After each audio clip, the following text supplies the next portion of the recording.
তারপর ড্যানা সেই দানবগুলোকে মুক্ত করে দেয়, যার ফলে দানবগুলো মুক্ত হয়ে সমস্ত প্রহরীকে আক্রমণ করে এবং তাদেরকে হত্যা করে। সে সমস্ত দানব পুরো ল্যাবে তাণ্ডব শুরু করে। মার্টি এবং অ্যানা সেখান থেকে পালাতে শুরু করে।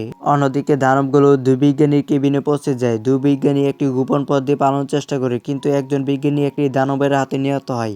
অন্য বিজ্ঞানীটি এই দৃশ্য দেখে পালিয়ে যায়, কিন্তু ড্যানার সামনে এসে পড়ে এবং ড্যানা তাকে একটি ছুরি দিয়ে হত্যা করে। কিন্তু মরার সময় বিজ্ঞানীটি ড্যানাকে মার্টিনকে হত্যা করতে বলে। তখন মার্টিন বিজ্ঞানীর বন্দুক তুলে ড্যানাকে দেয়। তারপর তারা দুইজনে সেখান থেকে পালাতে শুরু করে। তারা সে জায়গায় পৌঁছায় যেখানে একই শরীরে একটি অভাব তৈরি করা হয়েছিল। তারা দুজনে সেই জায়গাটির দিকে তাকাতে শুরু করে। ড্যানা দেখে যে এখানে 5 জনের মৃতদেহ তৈরি করা আছে। ড্যানা বুঝতে পারে যে এখানে কোনো এক ধরনের আচার অনুষ্ঠান চলছিল এবং এই 5 জনই একই আচারের অংশ ছিল। এরপর একজন মহিলা এখানে আসে এবং মার্টি ও ড্যানাকে বলে যে প্রতি বছর আমরা এই ধরনের 5 জনকে হত্যা করে শয়তানের কাছে বলে দিই, যাতে শয়তান আমাদের বাঁচতে দেয়।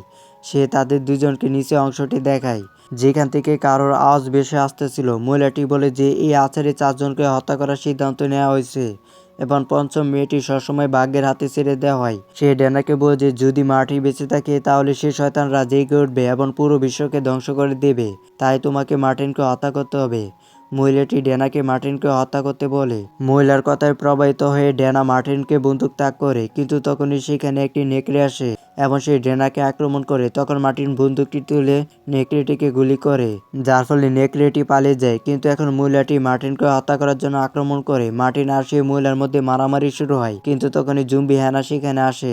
হ্যানাকে দেখে ড্যানা মার্টিনকে সব বলে দেয় এবং মার্টিন নিজেকে বাঁচিয়ে নেয়। এরপর জুম্বি হ্যানা সেই মহিলাকে মেরে ফেলে। মার্টিন তাদের দুজনকে সেখান থেকে নিচে ফেলে দেয়। তখন মার্টি আর ড্যানা অনুভব করে যে তাদের দুজনের জীবন বেঁচে গেছে, তাই তারা দুজনের স্বস্তির নিঃশ্বাস ফেলে ধূমপান করতে শুরু করে। কিন্তু তখনই পুরো জায়গাটা প্রচন্ডভাবে কাঁপতে শুরু করে আর মাটির নিচ থেকে একটি বিশাল হাত বেরিয়ে আসে। আর এখানেই গল্পটি শেষ হয়ে যায়।